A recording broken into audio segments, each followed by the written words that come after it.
जन्म प्रमाण पत्र कैसे बनाएं? अगर आपका उम्र 18 साल या 5 साल या 15 साल या 25 साल है तो ऐसे में आप लोग अपना जन्म प्रमाण पत्र कैसे बना सकते हैं। आज की इस वीडियो में हम जानेंगे कि 0 से लेकर 60 साल के व्यक्ति का यानी कि किसी भी उम्र के व्यक्ति का जन्म प्रमाण पत्र कैसे अप्लाई किया जाता है और उसमें क्या क्या डॉक्यूमेंट लगेगा, पूरा प्रोसेस बताऊंगा। जो है इसकी ऑफिशियल वेबसाइट पर आना होगा। यह लिंक वीडियो के डिस्क्रिप्शन बॉक्स में भी आपको मिल जाएगा या फिर आप गूगल पे सर्च कर सकते हैं dc.crsorgi.gov.in। लेकिन अगर आप गूगल से इस साइट पे आएंगे तो हमेशा ध्यान रहे कि यहाँ पर जो है लास्ट में .gov.in के बाद कोई भी डॉट नहीं लगा हुआ होना चाहिए। अगर gov.in के बाद में कोई एक्स्ट्रा डॉट लगा हुआ है ऐसी कोई लिंक पर सेम नाम से, तो इसका मतलब वो फर्जी वेबसाइट है, उस पर आपको काम नहीं करना है, ध्यान रहे। ठीक है, तो इस साइट पे आने के बाद फिर यहाँ पर लॉगिन पे क्लिक करना है। सबसे पहले जनरल पब्लिक पे क्लिक करना है। इस पे क्लिक करने के बाद आपके सामने एक जो है पेज ओपन हो जाएगा, इस प्रकार से लॉगिन पेज।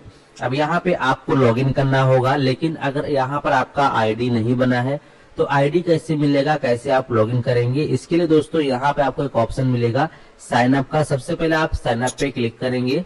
साइन अप पे क्लिक करके जो भी आपका नाम है आप यहाँ पे अपना नाम जो है इस प्रकार से टाइप कर देंगे। नाम टाइप करने के बाद जो भी आपका जेंडर है उसको चूज कर लेंगे। आपका जो भी यहाँ पर डेट ऑफ बर्थ है अपना यहाँ से आप डेट ऑफ बर्थ को चूज कर लेंगे, जो भी डेट ऑफ बर्थ होगा आपका। ठीक है, और इसके बाद फिर यहाँ पर आपको नेक्स्ट कर देना है। इस प्रकार से आपके सामने इंटरफेस आएगा। जो भी आपका स्टेट है वो अपना स्टेट आप यहाँ पर सिलेक्ट कर लेंगे। ठीक है, स्टेट सिलेक्ट करने के बाद फिर जो भी आपका डिस्ट्रिक्ट है आप यहाँ से डिस्ट्रिक्ट का सिलेक्शन करेंगे। यहाँ से आप अपनी सब डिस्ट्रिक्ट का सिलेक्शन करेंगे। इसके बाद आप विलेज में रहते हैं या टाउन में रहते हैं वो सिलेक्ट करेंगे। इसके बाद अगर आपने यहाँ पे विलेज टाउन जो भी सिलेक्ट किया है उसके अकॉर्डिंग आपको अपने विलेज टाउन का नाम सिलेक्ट करना होगा। और फिर आपके एरिया का जो भी पिन कोड होगा आपके आधार कार्ड में लिखा होगा 6 अंक का, वह पिन कोड आप लोग यहाँ पर फिल कर देंगे इस प्रकार से। और इसके बाद फिर यहाँ पर कोई बिल्डिंग नंबर, हाउस नंबर वगैरह है तो डाल दोगे और फिर यहाँ पर नेक्स्ट पे क्लिक करोगे। नेक्स्ट पे क्लिक करने के बाद आपके सामने ऑप्शन आएगा आधार नंबर।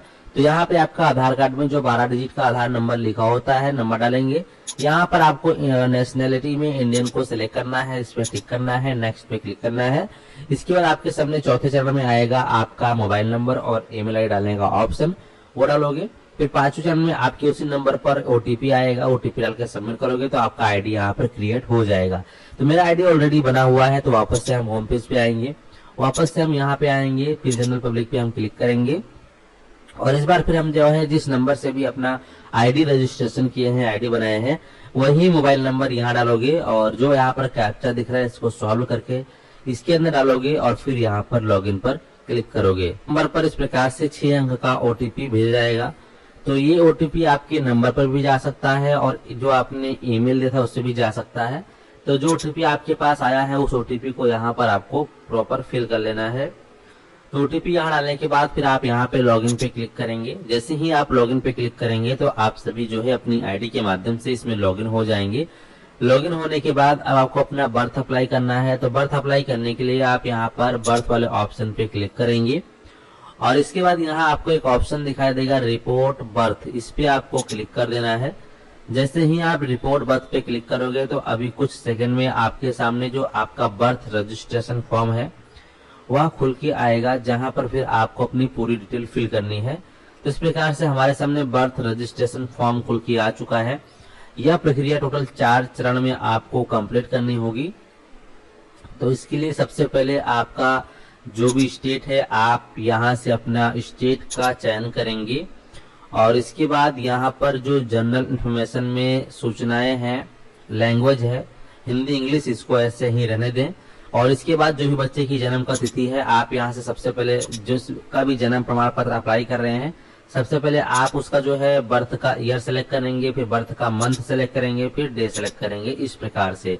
इसके बाद ये पूछ रहा है, बोल रहा है कि भाई जो है आपके पास आवश्यक दस्तावेज पहले से हैं, तो अगर हैं तो आप यहाँ पर ओके पर क्लिक करके क्लोज कर देंगे और इसके बाद फिर इस पर क्लिक करेंगे और यहाँ से वापस से आपको अपना डेट ऑफ बर्थ को कंफर्म करना होगा। तो वापस से हम कंफर्म कर लेंगे और इसके बाद अगर आपको अपने जन्म का समय पता है तो डाल देंगे, नहीं पता तो छोड़ देंगे और यहाँ से जो भी आपका जेंडर है वो चूज करेंगे ये अगर आपका आधार कार्ड बना है तो आप यहाँ पे आधार पे क्लिक करके आधार नंबर डाल देंगे, और अगर आपका आधार कार्ड नहीं बना है तो इसको आप सिलेक्ट पे क्लिक करके छोड़ देंगे। इसको फिर कुछ भी करना नहीं है। और यहाँ पर जो भी नाम है वो अपना नाम टाइप करेंगे, यहाँ पर इसका ध्यान रहे। तो यहाँ पर चलिए हम नाम को टाइप कर देते हैं इस प्रकार से, और इसके बाद फिर यहाँ पे हिंदी में ऑटोमेटिक नाम कन्वर्ट होकर आ जाएगा। अगर आपको लगता है हिंदी में नाम गलत हो रहा है तो यहाँ पर वर्चुअल कीबोर्ड है, इस पे क्लिक करके यहाँ से आप जो कीबोर्ड से सही कर सकते हैं उस नाम को। फिर यहाँ पे बच्चे के नाम को दोबारा से आपको कंफर्म कर लेना है, तो वापस डाल देंगे। इसके बाद फिर यहाँ पे उसके पिता का जो भी नाम है, आप उसके पिता का जो भी नाम है वो आप यहाँ पे टाइप कर देंगे। और इसके बाद यहाँ पर फिर उसके पिता का जो मोबाइल नंबर डाल देंगे, और अगर ईमेल आईडी है तो यहाँ डालेंगे, और आधार नंबर यहाँ डालना कंपलसरी है तो आधार नंबर आप डाल देंगे, ठीक है। इसके बाद फिर यहाँ पर आता है माता का नाम, तो माता का जो भी नाम होगा आप उसकी माता का नाम यहाँ टाइप कर देंगे, ठीक है। तो ऑटोमेटिक फिर हिंदी में कन्वर्ट हो जाएगा। फिर माता का आधार नंबर यहाँ डाल देंगे। फिर नीचे आएंगे, बच्चे के जन्म के समय माता पिता का जो एड्रेस था वो कहाँ का था, वो एड्रेस प्रॉपर आपको यहाँ से सिलेक्ट करना होगा। तो जहाँ का भी एड्रेस है वो एड्रेस को आपको सिलेक्ट करने के लिए सबसे पहले स्टेट सिलेक्ट करना है, डिस्ट्रिक्ट सिलेक्ट करना है, सब डिस्ट्रिक्ट सिलेक्ट करना है। फिर यहाँ पर गांव में रहते हैं या शहर में रहते हैं वो सिलेक्ट करेंगे। फिर आपने जो भी यहाँ सेलेक्ट किया है उसके अकॉर्डिंग यहाँ पे गांव या शहर का आप नाम सेलेक्ट करेंगे। फिर जो भी यहाँ पे आधार कार्ड में जैसा आपके गांव का पिन कोड दर्शाया गया है वैसा पिन कोड आप यहाँ पे डाल देंगे इस प्रकार से, ठीक है। और इसके बाद फिर नीचे आएंगे, यहाँ पे माता पिता का स्थायी पता, अगर माता पिता का स्थायी पता वही है जहाँ बच्चे का जन्म हुआ था वही सेम पता है, यस पे आपको क्लिक कर देना है। और इसके बाद फिर यहाँ पर नीचे आना है, जन्म का स्थान, बच्चे का जन्म कहाँ हुआ है, हॉस्पिटल में हुआ है, घर पे हुआ है, अन्य कहीं स्थान पे हुआ है, जहाँ पर भी बच्चे का जन्म हुआ उसको सिलेक्ट करेंगे। और अगर जो एड्रेस आपने ऊपर फिल किया सेम एड्रेस तो इस पे क्लिक करेंगे तो ऑटोमेटिक एड्रेस यहाँ पे फिल होके आ जाएगा। और अगर हॉस्पिटल में हो तो आप यहाँ पे हॉस्पिटल का सिलेक्ट करके फिर हॉस्पिटल का एड्रेस फिल करेंगे, ठीक है। और इसके बाद फिर यहाँ पर हाउस नंबर वगैरह अगर है तो डाल देंगे, या फिर नीचे आएंगे। अब यहाँ पे देखेंगे रजिस्ट्रेशन यूनिट इकाई में पहले से ही यहाँ पर ग्राम पंचायत ये सिलेक्ट होकर आ चुका है, क्योंकि इसमें एक ही रजिस्ट्रेशन यूनिट इकाई थी। कई कई जगहों पे एक से अधिक होने के कारण आपको अपना खुद से सिलेक्ट करना होता है, तो आप खुद से सिलेक्ट कर लेंगे। और अगर एक रहेगा तो ऑटोमेटिक यहाँ पर सिलेक्ट हो जाएगा। फिर यहाँ पर आपको नेक्स्ट पर क्लिक कर देना है। जैसे ही नेक्स्ट पे क्लिक करेंगे आपके सामने इस प्रकार से इंटरफेस आएगा। अब यहाँ पे बच्चे के जन्म के समय माता पिता का एड्रेस आपको कॉपी करना है, इस पे क्लिक करिए, कॉपी कर लेंगे। इसके बाद पिता का धर्म क्या है सिलेक्ट करेंगे, पिता कितना पढ़ा लिखा है वो सिलेक्ट करेंगे, पिता का व्यवसाय क्या है वो सिलेक्ट करेंगे, माता का धर्म क्या है वो सिलेक्ट करेंगे, माता कितनी पढ़ी लिखी है वो सिलेक्ट करेंगे, माता क्या काम करती है वो सिलेक्ट करेंगे। इसके बाद उस महिला का जब विवाह हुआ उसकी आयु उस समय कितनी थी तो टोटल आयु वो लिखेंगे। जब बच्चे का जन्म हुआ तो टोटल आयु महिला की कितनी थी वो आप यहाँ पे लिखेंगे। इसके बाद जीवित पैदा हुए बच्चों की संख्या कितनी है तो इस महिला के कितने बच्चे हैं टोटल वो जोड़ के आपको यहाँ लिखना है। अगर एक है तो एक लिखेंगे, अगर उसको लेकर 3-4 जितने भी हैं तो वो आप यहाँ लिखेंगे। इसके बाद यहाँ पे प्रसव का प्रचर्या का प्रकार पूछ रहा है, तो जो जन्म हुआ था किसकी देखरेख में हुआ है वो आपको यहाँ पर जो है सिलेक्ट करना होगा। फिर यहाँ पे डिलीवरी मेथड पूछ रहा है, तो यहाँ पर इसको सिलेक्ट कर लेना है। जब बच्चे का जन्म हुआ उसका वजन कितना था, अगर 3 kg था तो 3 लिखेंगे, अगर 2.5 kg था 2.5 किलो का था तो 2.5 लिखेंगे, ठीक है। यहाँ पे गर्भ अवस्था की अवधि पूछ रहा है, तो 9 महीने में कितने वीक होते हैं वो आपको काउंट कर लेना है। या कई बार बच्चे जो है 10वें महीने में पैदा होते हैं, किसी किसी का 8.5 महीने में पैदा हो जाता है, तो अलग अलग यहाँ पर टाइम ड्यूरेशन होता है, तो उस हिसाब से आप यहाँ पे वीक को जोड़ लेंगे, यानी कि हफ्तों को जोड़ लेंगे, ठीक है। तो यहाँ पे जोड़ने के बाद फिर डाल देंगे। इसके बाद नीचे आएंगे। अब यहाँ पे एड्रेस प्रूफ और प्लेस ऑफ बर्थ के लिए डॉक्यूमेंट मांग रहा है, तो यहाँ पर आप वोटर आईडी कार्ड, गैस का बिल, टेलीफोन, गवर्नमेंट कोई आईडी कार्ड हो, वोटर आईडी कार्ड दे सकते हैं। तो जो भी डॉक्यूमेंट आपके पास मौजूद है उसको यहाँ पर सिलेक्ट करेंगे। अगर उस बच्चे का नहीं है, जैसे बच्चा का उम्र 1 साल, 2 साल या 5 साल है तो उसका कोई डॉक्यूमेंट नहीं होगा, तो उसमें माता पिता का आप यहाँ पे डॉक्यूमेंट अपलोड कर सकते हैं। और अगर आपका उम्र 18 साल है तब आप जन्म प्रमाण पत्र बना रहे हैं तो ऐसे में जरूर है कि आपका कोई ना कोई तो गवर्नमेंट आईडी बना होगा, तो उसके बिहेव पे आप यहाँ पे एड्रेस प्रूफ के लिए इनमें से जितने डॉक्यूमेंट है इनमें से कोई एक ना एक तो आपका बना होगा, उसको आप सेलेक्ट करके अपलोड करेंगे, ठीक है। और यहाँ पे फिर आपको जो है अपना एक एसडीएम का ऑर्डर अपलोड करना पड़ेगा। तो एसडीएम का आदेश आपको कैसे मिलेगा, करने के बाद फिर आप यहाँ पे नेक्स्ट पे क्लिक करेंगे। इसके बाद आपके सामने इस प्रकार से इंटरफेस आ जाता है। अब यहाँ पर आपकी जितनी डिटेल थी सभी डिटेल स्क्रीन पे आ चुका है। अब आपको एक एक करके स्क्रॉल करते नीचे आना है, आपको सभी डिटेल चेक कर लेनी है। इस प्रकार से आपको अपनी सभी डिटेल चेक करना है। अगर सबकी सभी डिटेल्स आपकी सही है तो फिर यहाँ पर आप नेक्स्ट पे क्लिक करेंगे। जैसे ही नेक्स्ट पे क्लिक करेंगे तो इस प्रकार से फिर एक और इन्फॉर्मेशन आएगा। यहाँ पे आपकी जो डिटेल है आपने फिल की थी वो फिल चेक करेंगे। डिटेल फिलअप करने के बाद यहाँ नीचे आएंगे।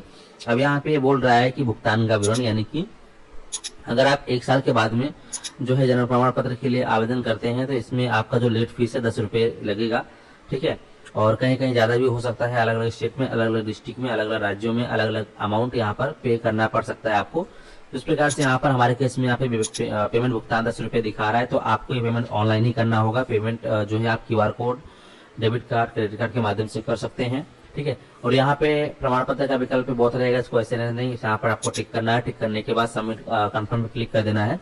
जैसे दोस्तों आप कंफर्म कर देते हैं तो फिर आपके सामने जो है पेमेंट पेज आ जाता है, जहां पर आपको पेमेंट करके स्क्रीनशॉट ले लेना है, जहां पर आपको एक रेफरेंस नंबर मैसेज में मिल जाएगा, साथ ही साथ आपको स्क्रीन पे शो हो जाएगा।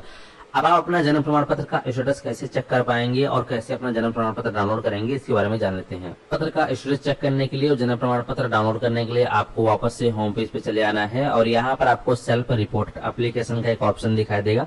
आपको इसी वाले ऑप्शन पे क्लिक कर देना है। जैसे इस पे आप क्लिक करेंगे तो आपने जितने भी जन्म प्रमाण पत्र ऑनलाइन आवेदन किए हैं इस वेबसाइट के माध्यम से, तो वो आपकी रिपोर्ट यहाँ पर देखने को मिल जाएगा, जिसमें कि आपका जो बर्थ का रजिस्ट्रेशन नंबर है वो मिलेगा और पूरा हिस्ट्री यहीं से आप चेक कर पाएंगे। आपका जो बर्थ रजिस्ट्रेशन नंबर है, बर्थ रजिस्ट्रेशन नंबर आपको देखने को मिल जाएगा यहाँ पर इस प्रकार से। एप्लीकेशन रेफरेंस नंबर में जो आपका नंबर दिख रहा है यही आपका बर्थ रजिस्ट्रेशन नंबर है, ठीक है।